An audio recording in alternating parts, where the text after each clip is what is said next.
Dear friends ನಮಸ್ತೆ, ಹೇಗಿದ್ದೀರಾ ಎಲ್ಲ?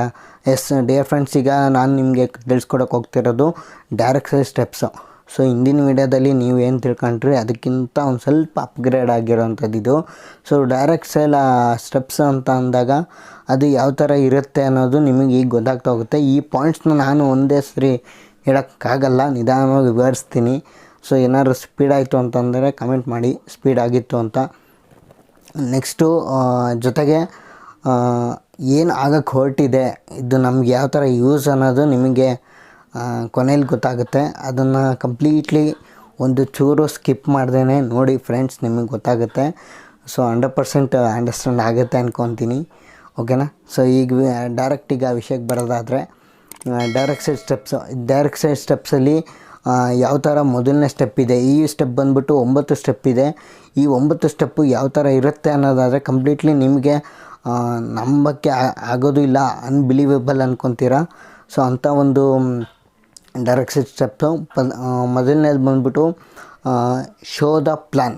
ಈಗ ನಿಮ್ಗೊಂದು ಪ್ಲ್ಯಾನ್ ಗೊತ್ತಾಗಿದೆ, ಆ ಒಂದು ಸಿಸ್ಟಮ್, ಕಂಪನಿಯ ಸಿಸ್ಟಮಲ್ಲಿ ಒಂದು ಪ್ಲ್ಯಾನ್ ಗೊತ್ತಾಗಿದೆ, ಹೌದಲ್ವಾ? ಆ ಪ್ಲ್ಯಾನಲ್ಲಿ ನಿಮಗೆ ಯಾವ ಥರ ಅಂಡರ್ಸ್ಟ್ಯಾಂಡ್ ಆಗಿದೆ, ನಿಮಗೆ ಆ ಥರ ನೀಡ್ಲಿಕ್ಕೆ ಕನ್ವೆ ಆಗಿದೆ, ಅದನ್ನು ನೀವು ಹೇಳಬೇಕಾಗಿರೋವಂಥದ್ದು ಶೋ ದ ಪ್ಲ್ಯಾನು. ಅದು ಡೈಲಿ ಇರಬೇಕಾಗಿರೋವಂಥದ್ದು. ಅದು ನಿಮ್ಮ ವರ್ಕಲ್ಲಿ ನೀವು ಇನ್ವಾಲ್ವ್ ಆಗಿದ್ದೀರಾ ಅನ್ನೋದಿದ್ದರೆ ಮಾತ್ರ ಈ 9 ಸ್ಟೆಪ್ಪು ನಿಮಗೆ ಕನ್ವೆ ಆಗುತ್ತೆ. ಸೊ 100% ಈಗ ಅಂಡರ್ಸ್ಟ್ಯಾಂಡ್ ಆಗುತ್ತೆ, ಓಕೆ? ಸೊ ನೆಕ್ಸ್ಟ್ ಬಂದ್ಬಿಟ್ಟು ಈಗ ಶೋ 100% ಯೂಸ್ ದ ಪ್ರಾಡಕ್ಟ್ಸ್. ಈಗ 100% ಪ್ರಾಡಕ್ಟ್ಸ್ನ ಯೂಸ್ ಮಾಡಿರಬೇಕು, ನಮಗೆ ಸ್ಯಾಟಿಸ್ಫೈಡ್ ಆಗಿರಬೇಕು. ನಮಗೆ ಸ್ಯಾಟಿಸ್ಫೈಡ್ ಆದಮೇಲೆ ಇನ್ನೊಬ್ರಿಗೆ ಅದು ಹೇಳೋವಂಥದ್ದು. ಇನ್ನೊಬ್ರು ಅಂತಂದರೆ ನಮ್ಮ friends, family, relations, any one persons ಬಂತು, ಓಕೆನಾ? ಸೊ ಇದು ಬರೋವಂಥದ್ದು. ನೆಕ್ಸ್ಟ್ ಅದಾದಮೇಲೆ ಶೇರ್ ದ ಪ್ರಾಡಕ್ಟ್ಸು. ಅದು ಕೂಡ ನೀವು ಫ್ರೆಂಡ್ಸ್, ಫ್ಯಾಮಿಲಿಗೆ ಕರೆಕ್ಟಾಗಿ ಯೂಸ್ ಮಾಡಿರ್ತೀರಿ 100% ಅಂದಾಗ ಶೇರ್ ಮಾಡಲೇಬೇಕಾಗುತ್ತೆ. ಯಾಕಂತಂದರೆ ಒಂದು ಎಕ್ಸಾಂಪಲ್ ಕೊಟ್ಟು ಹೇಳೋದಾದ್ರೆ ಫ್ರೆಂಡ್ಸ್, ಈಗ ಒಂದು ಫಿಲಮ್ ನೋಡಿರ್ತೀರಿ ಅಥವಾ ಒಂದು ಯಾವುದೋ ಒಂದು ಮೂವಿ ನೋಡಿರ್ತೀರಿ, ಶಾರ್ಟ್ ಮೂವಿ, ಆ ಒಂದು ನಿಮಗೆ ಅದು ಇಂಟ್ರೆಸ್ಟ್ ಆಗುತ್ತೆ. ಸೊ ಚೆನ್ನಾಗಿದೆ ಅಂದ್ಬಿಟ್ಟು ನೀವು 4 ಜನಕ್ಕೆ 10 ಜನಕ್ಕೆ ಅಥವಾ ನಿಮಗೆ ಎಷ್ಟು ಹೇಳಿದೆ ಅಷ್ಟು ಪರ್ಸನ್ಸಿಗೆ ಶೇರ್ ಮಾಡ್ತೀರಿ, ಹೌದಲ್ವಾ? ಸೊ ಅದನ್ನು ನಿಮಗೆ ಏನು ಲಾಭ ಅಂತ ಗೊತ್ತಿಲ್ಲ. ಸೊ ಇದನ್ನು ನೀವು ಶೇರ್ ಮಾಡೋಕ್ಕೆ ಹೋದ್ರಿ ಅಂತಂದರೆ ಕಂಪ್ಲೀಟ್ಲಿ ನಿಮ್ಮ ಹೆಲ್ತಲ್ಲಿ ಒಂದು ಲಾಭ ಬರುತ್ತೆ. ಜೊತೆಗೆ ನಿಮಗೆ ಆ ಒಂದು ಕಂಪನೀಲಿ ಏನಾರು ಕಮಿಷನ್ಸ್ ಇರುತ್ತೆ. ಸೊ ನಿಮ್ಮ ಫ್ರೆಂಡ್ಸ್ ಜೊತೆಗೆ ಇದ್ದಾಗ ಒಂದು ಲಾಭ ತಗೋಬೋದು, ಅಥವಾ ನಿಮಗೇನೆ ನೀವು ಲಾಭ ತಗೋಬೋದು ಅಂತ ಒಂದು ಪ್ಲ್ಯಾನ್ ಇದ್ದಾಗ ಸೊ 100% ಅದು ನಿಮಗೆ ಲಾಭ ತಂದುಕೊಡುತ್ತೆ ಫ್ರೆಂಡ್ಸ್. ಅದಾದಮೇಲೆ ನೆಕ್ಸ್ಟ್ ಬರೋವಂಥದ್ದು ಶೇರ್ ದ ಪ್ರಾಡಕ್ಟ್ಸ್. ಆಮೇಲೆ ಟ್ರೈನಿಂಗ್, ಅದ್ರ ಬಗ್ಗೆ ಒಂದು ಟ್ರೈನಿಂಗ್ ಇರುತ್ತೆ. ಸೊ ಆ ಪ್ರಾಡಕ್ಟ್ಸ್ ಬಗ್ಗೆ ಒಂದು ಟ್ರೈನಿಂಗ್ ಇರುತ್ತೆ. ಟ್ರೈನಿಂಗ್ನ ನೀವು ತಿಳ್ಕೊಬೇಕಾಗತ್ತೆ. ಯಾಕೆ ಅಂತಂದರೆ ಆವಾಗ ನಿಮಗೇ ಗೊತ್ತಾಗೋದು. ಈಗ ಸುಮ್ಮನೆ ಒಂದು ಪ್ರಾಡಕ್ಟ್ಸ್ ಇದೆ, ಅದನ್ನು ತೊಗೊಂಡೋಗಿ ಕೊಡಿ ಅಂತಂದ್ರೆ ಹೆಂಗೆ ಕೊಡ್ತೀರಾ? ನಾಳೆ ದಿನ ನಿಮಗೆ ತಾನೇ ಒಂದು ಮುಜುಗರ ಈಡಾಗೋದು, ಯಾರಾದರೂ ಬೇಡ ಅಥವಾ ಇನ್ನೊಂದು ಎಕ್ಸೆಟ್ರಾ ಮಾತು ಬಂದಾಗ. ಸೊ ಸಿಂಪಲ್, ಅದ್ರ ಬಗ್ಗೆ ಒಂದು ಟ್ರೈನಿಂಗ್ ಇತ್ತು ಅಂದರೆ ಅದ್ರ ಬಗ್ಗೆ ಒಂದು ಅಂಡರ್ಸ್ಟ್ಯಾಂಡ್ ಆಗುತ್ತೆ. ನಿಮಗದು ಅಂಡರ್ಸ್ಟ್ಯಾಂಡ್ ಆದಮೇಲೆ ನಿಮ್ಮ ಫ್ರೆಂಡ್ಸಿಗೂ ಫ್ಯಾಮಿಲಿಗೂ ಶೇರ್ ಮಾಡ್ಬೋದಾಗುತ್ತೆ ಆ ಒಂದು ಟ್ರೈನಿಂಗ್ನ, ಓಕೆನಾ? ಸೊ ಅದಾದಮೇಲೆ ನೆಕ್ಸ್ಟ್ ಬರೋವಂಥದ್ದು read the books, okay? Read the ಬುಕ್ಸಲ್ಲಿ ನಿಮಗೆ ಬೇಕಾಗಿರೋವಂಥದ್ದು ಅಲ್ಲಿ ಯಾರು ಗೆದ್ದಿದ್ದಾರೆ, ಹೌದಲ್ವಾ? ನಾನು ಆವಾಗಲೇ ನಿಮ್ಗೆ ಹೇಳಿದೆ, ನೆಟ್ವರ್ಕ್ ಮಾರ್ಕೆಟಿಂಗ್, ಡೈರೆಕ್ಟ್ ಮಾರ್ಕೆಟಿಂಗ್ ಅಥವಾ ಒಂದು MLM ಕಂಪನೀಲಿ ಯಾರೆಲ್ಲ ಒಂದು ಅಚೀವ್ಮೆಂಟ್ಸ್ ಆಗಿದೆ ಅನ್ನೋದೊಂದು ಆ ಬುಕ್ಸಲ್ಲಿ ಇರುತ್ತೆ. ಆ ಒಂದು ಕಂಪನಿಯ ಪ್ಲ್ಯಾನ್ ಪ್ರಕಾರ ಆ ಕಂಪನಿಯ ಒಂದು ಅಚೀವ್ಮೆಂಟ್ಸಲ್ಲಿ ಯಾರೆಲ್ಲ ಇರ್ತಾರೆ ಅನ್ನೋದು ಆ ಬುಕ್ಕಲ್ಲಿ ಗೊತ್ತಾಗುತ್ತೆ. ಯಾಕಂತಂದರೆ ಒಂದು ಸಾಮಾನ್ಯ ವ್ಯಕ್ತಿಯಿಂದ ಹಿಡಿದ್ಬಿಟ್ಟು ಅಸಾಮಾನ್ಯ ವ್ಯಕ್ತಿವರೆಗೂ ಯಾರೆಲ್ಲ ಇದ್ದಾರೆ ಹೊರಗಡೆ, ಅವರು ಕೂಡ ಅಲ್ಲಿ ಪಾರ್ಟ್ ಟೈಮಲ್ಲಿ ಇದ್ದರು ಅಂತಂದರೆ ಅವ್ರದ್ದು ಕೂಡ ಒಂದು ಫೋಟೋ ಅನ್ನೋದು ಅಲ್ಲಿ ಬಂದಿರುತ್ತೆ. ಅದ್ರ ಬಗ್ಗೆ ನಿಮಗೆ ಗೊತ್ತಾಗುತ್ತೆ, ಓಕೆ? ಸೊ ಅದನ್ನು ರೀಡ್ ದ ಬುಕ್ಸ್ ಅಂತ ನಾವು ಕರಿತೀವಿ. ಜೊತೆಗೆ ಬುಕ್ಸ್ ಅಂದಮೇಲೆ ಇನ್ನೊಂದು ಬರುತ್ತೆ ಫ್ರೆಂಡ್ಸ್. ಈಗ ನೀವು ಗೆಲ್ಲೇಬೇಕು, ಅದು ನಮಗೆ ವಿಧಿ ಇಲ್ಲ, ಅದು ಗೆಲ್ಲೇಬೇಕು ಅನ್ನೋ ಒಂದು ಮನಸ್ಸಿರುತ್ತಲ್ವ. ಸೊ ಕನಸು ಇದ್ದಾಗ, ಒಂದು ಸಲ ನಂಬಿಕೆ ಇದ್ದಾಗ ಜ್ಞಾನ ಅನ್ನೋದು ಬೇಕಾಗುತ್ತೆ ಫ್ರೆಂಡ್ಸ್. ಆ ಜ್ಞಾನ ಅನ್ನೋದು ಏನಾಗುತ್ತೆ, ನಮಗೆ ಭಯ ಪಡಿಸಲ್ಲ. ಈಗ ಜ್ಞಾನ ಇಲ್ಲ ಅಂತಂದರೆ, ಈಗ ಎಕ್ಸಾಂಪಲ್ ಕೊಟ್ಟು ಹೇಳ್ತಾ ಇರೋದು ನಾನೀಗ, ಜ್ಞಾನ ಇಲ್ಲ ಅಂತಂದರೆ ಅದ್ರ ಬಗ್ಗೆ ಭಯ ಆಗ್ತಿರ್ತದೆ. ಏನು ಮಾಡೋದು, ಏನು ಎತ್ತ, ಏನು ಹೇಗೆ ಅನ್ನೋದೊಂದು ಕನ್ಫ್ಯೂಷನ್ ಸ್ಟಾರ್ಟ್ ಆಗ್ತಿರ್ತದೆ ಮೈಂಡಲ್ಲಿ. ಸೊ ಅದ್ರ ಬಗ್ಗೆ ಕರೆಕ್ಟಾಗಿ ಒಂದು ಜ್ಞಾನ ಇತ್ತು. ಈಗ ಇನ್ನೊಂದು ಎಕ್ಸಾಂಪಲ್ ಕೊಟ್ಟೋದ್ರೆ, ಈ ಒಂದು ರೂಟ್ಗೆ ಹೋದರೆ ಇದೇ ನೆಕ್ಸ್ಟು ಊರು ಬರುತ್ತೆ ಅನ್ನೋದೊಂದು ಗೊತ್ತಿರುತ್ತೆ ನಿಮಗೆ, ಹೌದಾ? ಈ ರೂಟ್ಗೆ ಹೋದರೆ ಇನ್ನೊಂದು ನೆಕ್ಸ್ಟ್ ಈ ಊರೇ ಬರುತ್ತೆ ಅಂತ ಗೊತ್ತಿರುತ್ತೆ. ಆ ಥರ ಒಂದು ಪರಿಜ್ಞಾನ ಅಂತ ಕರಿತೀವಿ, ಅಥವಾ ಒಂದು ಜ್ಞಾನ ಅಂತ ಕರಿತೀವಿ. ಅದ್ರ ಬಗ್ಗೆ ಒಂದು ಜ್ಞಾನ ಇತ್ತಂದರೆ ನೀವೇನು ಬೇಕಾದ್ರೂ ಸಾಧಿಸ್ಬೋದು, ಅದನ್ನು ಸಂಪಾದಿಸ್ಬೋದು. ಆ ಸಾಧನೆ ಅಂತ ಬಂದಾಗ ನಾನು ಹೇಳಿದ ತಕ್ಷಣವೇ ಆಗಿಬಿಡಲ್ಲ, ನೀವು ಅಂದ್ಕೊಂಡಿದ್ದ ತಕ್ಷಣ ಆಗಿಬಿಡಲ್ಲ, ನಾನು ಅಂದ್ಕೊಂಡಿದ್ದ ತಕ್ಷಣ ಆಗಲ್ಲ.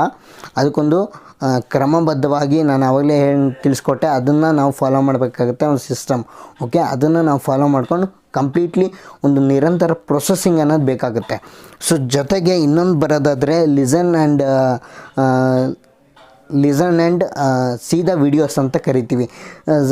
ಲಿಸನ್ ಅದು ಅಂದರೆ ಈ ಕಂಪನಿ ಒಂದು ಅಲ್ಲಿ ಯಾರು ಗೆದ್ದಿರ್ತಾರೆ, ಹೌದಲ್ವಾ?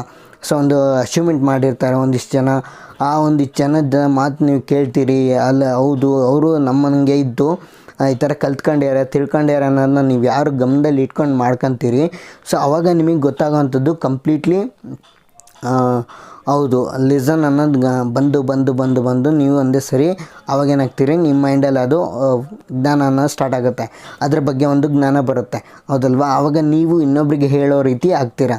ಸೊ ಅದನ್ನು ಲಿಸನ್ ಅಂದರೆ, ಈಗ ಒಂದು ಫಾರ್ ಎಕ್ಸಾಂಪಲ್ ಒಂದು ಗಮನಿಸ್ಬೇಕಾಗಿರೋ ವಿಷಯ ಏನಂದರೆ, ಎಕ್ಸಾಂಪಲ್ ಕೊಟ್ಟು ಹೇಳೋದಾದರೆ, ಯಾವುದೋ ಒಂದು ಟಿ ವಿಲಿ ಒಂದು ವಿಡಿಯೋ ನೋಡ್ತೀರಾ, ಆ ವಿಡಿಯೋ ನೋಡಿದ ತಕ್ಷಣ ಆ ವಿಡಿಯೋದಲ್ಲಿ ಇರೋಂಗೆ ನಾನು ಆಗಬೇಕು ಅಂತಂದರೆ ಆಗಲ್ಲ. ಸೊ ಆ ವಿಡಿಯೋ ನೋಡಬೇಕು, ಕಂಪ್ಲೀಟ್ಲಿ ನೋಡಬೇಕು, ಅಬ್ಸರ್ವ್ ಮಾಡಬೇಕು. ಅಬ್ಸರ್ವ್ ಮಾಡಿದ ತಕ್ಷಣ ನೀವು ಅದ್ರ ಬಗ್ಗೆ ಆ್ಯಕ್ಷನ್ಗೆ ಇಳಿಬೇಕು, 100% ನೀವು ಆಗ್ತೀರ. ಸೊ ಇದು ಇದರಲ್ಲಿರೋವಂಥ ಒಂದು ಅರ್ಥ, ಓಕೆನಾ?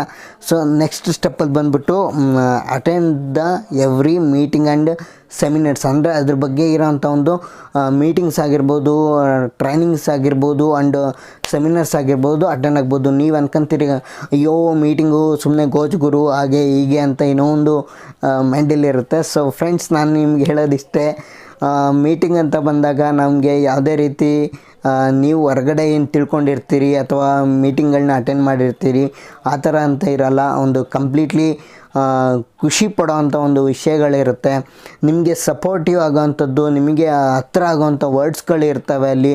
ಸೊ ನಿಮಗೆ ಕಂಪ್ಲೀಟ್ಲಿ ಖುಷಿ ಕೊಡೋವಂಥದ್ದು ವಿಷಯ ಇರುತ್ತೆ. ಆಮೇಲೆ ನಿಮಗೆ ಸಪೋರ್ಟಿವ್ ಅಂದರೆ ಯಾವ ಥರ, ಎಸ್ ಆ ವ್ಯಕ್ತಿನೂ ಅದೇ ದಾರಿಯಲ್ಲಿ ಬಂದಿದ್ದಾರೆ, ನಂದು ಅದೇ ದಾರಿನ, ಬಟ್ ಸ್ಟೋರಿ ಚೇಂಜ್ ಅನ್ನೋದೊಂದು ನಿಮ್ಮ ಮೈಂಡಿಗೆ ಬಂತು ಅಂತ ಅಂದಾಗ ಕಂಪ್ಲೀಟ್ಲಿ ನಿಮಗೆ ಅದು ಅಂಡರ್ಸ್ಟ್ಯಾಂಡ್ ಆಗ್ತಾ ಹೋಗುತ್ತೆ, ಆವಾಗ ನಿಮಗೆ ಇಷ್ಟ ಆಗ್ತಾ ಹೋಗುತ್ತೆ. ಅದನ್ನು ನೀವು ಆ ಒಂದು ಟ್ರೈನಿಂಗ್ ಅಥವಾ ಮೀಟಿಂಗ್ ಒಂದು ಸೆಮಿನಾರಲ್ಲಿ ಪಕ್ಕ ಅಂತೂ ನೀವು ಯಾವುದ್ರಲ್ಲಿ ಅರ್ಥ ಮಾಡ್ಕೊಳ್ಳಿ, ಏನಾದರೂ ಸೆಮಿನಾರಲ್ಲಂತೂ ಅರ್ಥ ಆಗುತ್ತೆ. So 100% sure friends.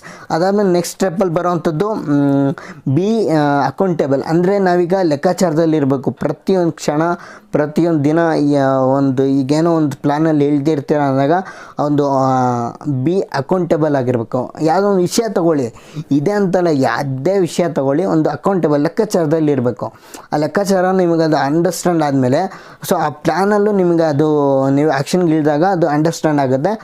ಆಮೇಲೆ ಇನ್ನೊಂದು ವಿಚಾರ, ಎಕ್ಸಾಂಪಲ್ ಕೊಟ್ಟು ಹೇಳೋದಾದರೆ, ನಾನು ಇವ್ರ ಹತ್ರ ಎಷ್ಟು ವ್ಯವಹಾರ ಮಾಡಿದೆ, ಇವ್ರ ಹತ್ರ ನಾನು ಎಷ್ಟು ಮತ್ತೆ ರಿಟರ್ನ್ ತೊಗೊಂಡೆ, ಮತ್ತು ನಂದು ಈಗ ಪರ್ಸ್ನಲ್ ನಂದು ಎಷ್ಟು ಉಳಿತು, ಸೊ ನಾನು ಅವ್ರಿಗೆ ಎಷ್ಟು ಕೊಡಿಸ್ಬೋದು, ಏನು ಎತ್ತ ಅನ್ನೋದು ನಿಮಗೆ ಅಲ್ಲಿ ಕಂಪ್ಲೀಟ್ಲಿ ಕ್ಲಾರಿಟಿ ಸಿಗ್ತಾ ಹೋಗುತ್ತೆ. ಇದನ್ನು ಬಿ ಅಕೌಂಟೇಬಲ್ ಅಂತ ನಾವು ಕರಿತೀವಿ.